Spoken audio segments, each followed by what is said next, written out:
partir deste momento, você acompanha o que foi destaque na semana que passou aqui no Jornal Breve. Militares defendem que Bolsonaro reconheça a vitória de Biden para evitar isolamento do Brasil. Assessores políticos e também militares do governo defendem nos bastidores que o presidente Jair Bolsonaro reconheça a vitória de Joe Biden o quanto antes. A preocupação cada vez mais é que o Brasil fique isolado na diplomacia internacional. Vários líderes internacionais, como Angela Merkel, da Alemanha, e Benjamin Netanyahu, de Israel, já parabenizaram Biden pela vitória. Bolsonaro, no entanto, ainda não tomou a decisão de admitir a derrota de Donald Trump por quem estava torcendo. Havia inclusive um planejamento de divulgação de uma comunicação para o caso de vitória de Biden, esboçado por um integrante do governo. Mas até agora não houve sinal verde do presidente para ser usado. O presidente brasileiro aguarda um anúncio oficial ou o reconhecimento do próprio Trump da derrota, o que ainda não ocorreu. Bolsonaro tem se aconselhado com o ministro Ernesto Araújo, Relações Exteriores, e com o assessor internacional Felipe Martins, além de ter o apoio de Eduardo Bolsonaro, que preside a Comissão de Relações Exteriores e Defesa Nacional da Câmara dos Deputados. Apesar do silêncio, assessores do presidente ouvidos pelo blog da Andréa Sadi defendem que Bolsonaro não lamente publicamente a vitória de Joe Biden, assim como fez com a de Alberto Fernandes, na Argentina. Bolsonaro torcia para Maurício Macri, derrotado no pleito. Assessores políticos de Bolsonaro defendem também uma guinada na política ambiental do Brasil, além de troca nas relações exteriores para sinalizar diálogo ao futuro presidente americano. Mike Pompeo ignora a derrota e fala em transição tranquila para segundo mandato de Trump. O secretário de Estado dos Estados Unidos, Mike Pompeo, não reconheceu a vitória do democrata Joe Biden na eleição presidencial de 3 de novembro e disse nesta terça-feira que o segundo mandato de Donald Trump virá depois de uma transição tranquila. O chefe da diplomacia norte-americana disse em entrevista coletiva que participará de viagens oficiais ainda nesta semana para a França, Israel e Turquia, países que já reconheceram a vitória democrata. Na segunda, o senador Mike Connell, líder do republicano no Senado nos Estados Unidos, não reconheceu a vitória democrata e disse que Trump está em seu direito ao buscar por irregularidades no processo eleitoral. Nos Estados Unidos, a eleição para presidente é indireta. Para que um candidato vença, é preciso conquistar o voto de pelo menos 270 delegados no colégio eleitoral, que vai se reunir em 14 de dezembro. Segundo projeções da imprensa norte-americana, o candidato democrata já garantiu o voto de pelo menos 290 deles. Trump não concedeu vitória a Biden e, a partir de ações judiciais, tenta provar que houve fraude no processo eleitoral sem apresentar provas. Apesar dos votos do colégio eleitoral serem contados apenas em janeiro de 2021, Biden já fez um discurso de vitória e líderes mundiais reconheceram o democrata como presidente eleito dos Estados Unidos. A tradição no país é que os candidatos reconheçam o resultado das projeções da imprensa. Nesta terça, o presidente francês Emmanuel Macron disse em uma rede social que ligou para Biden, lhe parabenizando. A chanceler Angela Merkel também conversou com o americano e prometeu cooperação transatlântica. Mais cedo, o presidente da Turquia, Recep Tayyip Erdogan, felicitou Biden e disse esperar que os laços entre Ankara e Washington se reforcem. No domingo, o primeiro-ministro israelense Benjamin Netanyahu destacou uma forte aliança com o presidente eleito dos Estados Unidos. MP de ser incalculável o valor total que teria sido repassado a Flávio Bolsonaro e sua mulher em esquema de rachadinha. As investigações do Ministério Público do Rio de Janeiro, que terminam na denúncia do senador Flávio Bolsonaro, do Republicanos, e sua mulher Fernanda Bolsonaro e seu ex-assessor Fabrício Queiroz, além de mais 14 pessoas, estimam que o valor que a quadrilha desviou gira em torno de 4,2 milhões. As informações são do Globo. Segundo o veículo, o MP afirma que o valor integral que teria chegado diretamente ao filho de Jair Bolsonaro e sua nora, por meio do suposto esquema das rachadinhas, é considerado incalculável. Já há registros de despesas pessoais de Flávio em pagamento de impostos do casal quitados com dinheiro vivo no montante que ultrapassaria R$ 419 mil. Na denúncia apresentada no dia 19 de outubro, o MP também listou diversas acusações contra Fernanda Bolsonaro. Ainda de acordo com o Globo, por exemplo, a nora do presidente não realizou nenhum saque em sua conta bancária entre os meses de agosto de 2010 e dezembro de 2014, não contribuindo com qualquer quantia em espécie para pagar as contas do casal nesse período. Em nota, a defesa do senador diz que, em função do segredo de justiça, a defesa está impedida de comentar detalhes, mas garante que a denúncia é insustentável. Eles apontam vícios processuais e erros de narrativa e matemáticos, no que chamam de tese acusatória forjada contra o senador. Críticos do presidente vêm ponderando que a radicalização do discurso promovida por Bolsonaro nesta semana tem intenção de desviar o foco das denúncias que se agravam contra o seu filho quando ele ainda atuava como deputado no Rio de Janeiro. Biden considera Hillary Clinton para a posição de embaixadora dos Estados Unidos na ONU, diz mídia.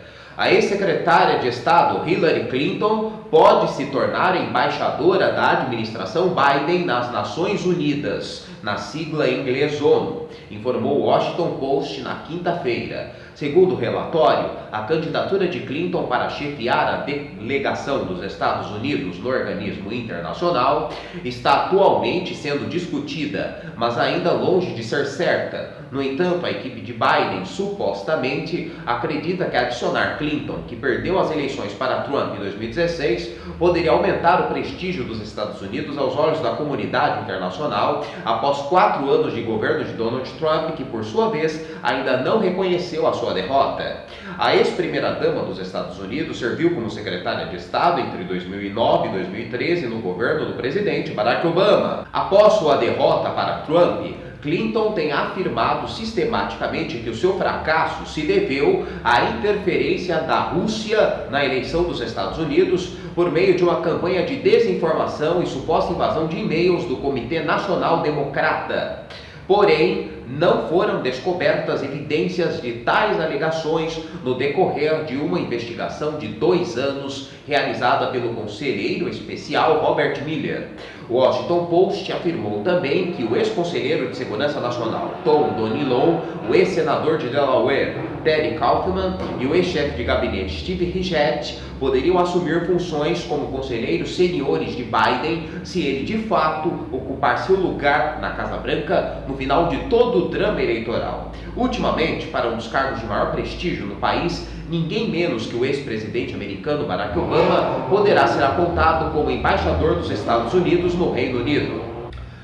Veículos da imprensa dos Estados Unidos apontam vitória de Biden na Geórgia e de Trump na Carolina do Norte. Estados não alteram vitória democrata. Nesta sexta-feira, veículos da imprensa americana como NBC e The New York Times e Washington Post projetaram vitória de Joe Biden no estado da Geórgia e de Donald Trump na Carolina do Norte, desenhando um resultado final de 306 a 232 delegados com vantagem do democrata, que há dias já vem sendo apontado como o novo presidente dos Estados Unidos. A agência Associated Press ainda não declarou resultados nesses 2 estados, mas de qualquer forma, seja qual forem, ele já não tem como alterar o desenlace da eleição.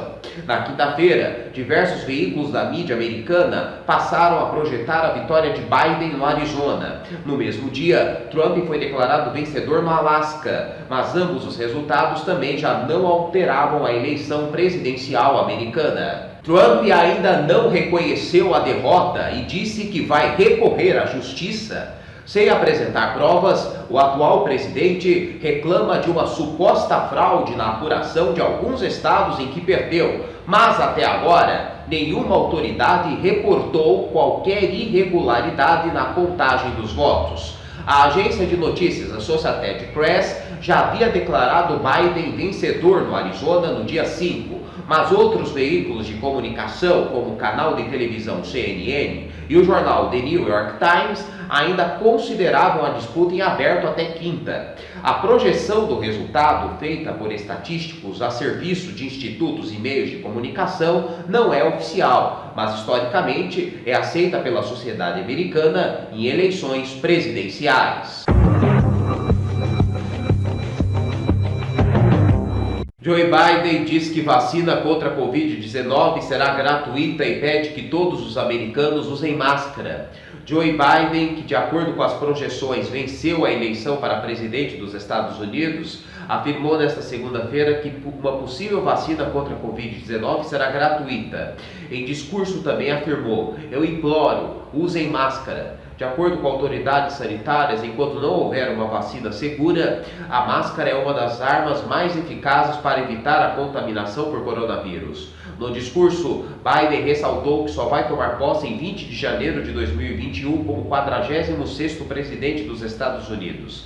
Afirmou, no entanto, que sua equipe deve começar fazendo todo o possível para controlar a Covid-19. O democrata citou o Conselho de Consultivo de Equipe de Transição nomeado para enfrentar a pandemia. Entre outras responsabilidades, o grupo dará orientações sobre como escolas, lojas e outros estabelecimentos devem reabrir da forma mais segura. O Conselho também ficará encarregado de elaborar um plano para ser colocado em prática assim que Biden assumir a presidência. Outras pessoas serão adicionadas a esse grupo durante a transição. Entre os membros do conselho está a brasileira Luciana Borio, que é pesquisadora sênior de saúde global do Conselho de Relações Exteriores dos Estados Unidos. Biden também disse que pretende implantar um programa de rastreamento que permita fazer contato com as pessoas infectadas para evitar uma alta nas taxas de transmissão. O grupo pretende ainda organizar um programa para a distribuição de vacina de forma gratuita para os americanos. De acordo com Biden, há projeções que apontam que os Estados Unidos podem ter mais 200 mil mortes a mais. Coronavac. Voluntário morreu por intoxicação após combinação de medicamentos, diz laudo do IML. Os laudos periciais do Instituto Médico Legal e do Instituto de Criminalística da Secretaria de Segurança Pública de São Paulo indicaram que a morte do voluntário da Coronavac ocorreu em consequência de uma intoxicação por agentes químicos. As informações foram divulgadas inicialmente pela emissora Globo News. A morte do voluntário foi a razão pela qual a Anvisa paralisou os estudos clínicos da vacina contra a Covid-19, desenvolvida pelo Butantan em parceria com o laboratório chinês Sinovac Biotech. A retomada dos testes foi anunciada na quarta-feira. De acordo com a SSP, Secretaria de Segurança Pública de São Paulo, foi encontrada a presença de opioides, sedativos e álcool no sangue da vítima. O laudo toxicológico, que possui 6 páginas e foi finalizado na última terça, não apontou a presença de drogas ilícitas. O documento, assinado por uma médica legista, constata que a morte se deu por uma intoxicação aguda por agentes químicos exógenos, de origem externa ao corpo. A perita relata que o exame na amostra de sangue do voluntário encontrou uma grande quantidade de sedativos e de um analgésico utilizado em procedimentos cirúrgicos. A legista descreve no laudo que o medicamento analgésico presente no sangue seria 100 vezes mais potente que a morfina. A respeito da investigação, a SSP informou que os laudos periciais do IC e do ML foram encaminhados à autoridade policial do 93º DP, em Jaguaré, delegacia responsável pela região onde a vítima morava. Com relação ao trâmite da documentação na Anvisa, o governo de São Paulo informou que enviará os laudos assim que as investigações forem concluídas. «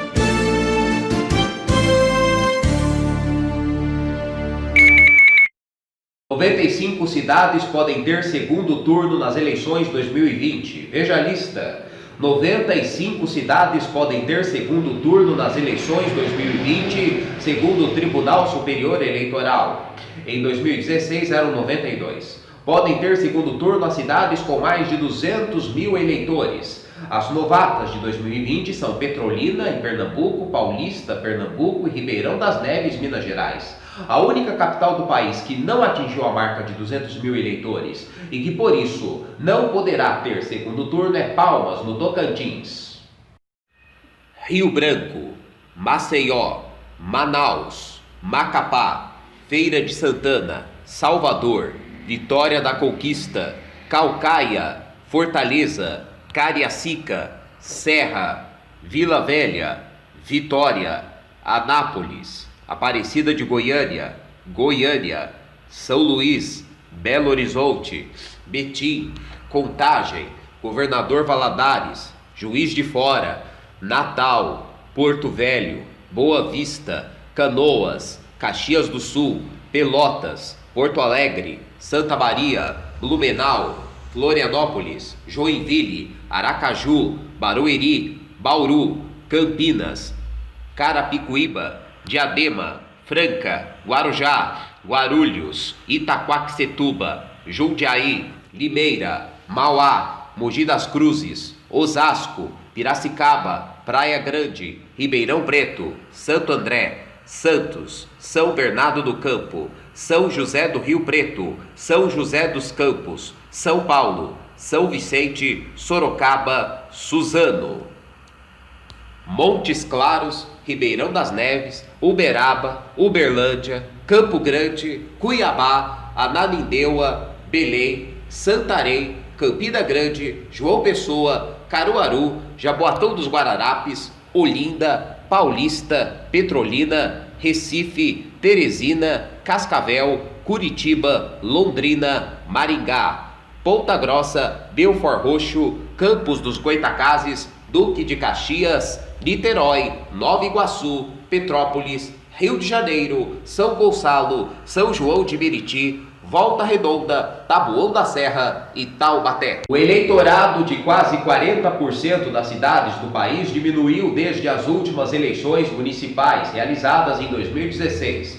Dados do Tribunal Superior Eleitoral apontam que o número de eleitores encolheu em 2.190 cidades do país, incluindo 5 capitais. Em 4 municípios o número se manteve o mesmo. Já nos outros 3.374 houve aumento no eleitorado. No geral, neste ano, 147,9 milhões de eleitores poderão votar nas eleições municipais, um aumento de 2,7% em relação a 2016, quando eram 144 milhões. O número não considera os eleitores de Fernando de Noronha, do Distrito Federal, e brasileiros no exterior que não votam nessa eleição. O sobe e desce de eleitores na cidade aconteceu principalmente por conta da campanha de cadastramento biométrico realizada no país nos últimos anos. Isso porque o cadastramento atualizou e revisou a base de dados de eleitores das cidades e também resultou no cancelamento de diversos títulos eleitorais. Você acompanhou o que foi destaque da semana que passou aqui no Jornal Breve.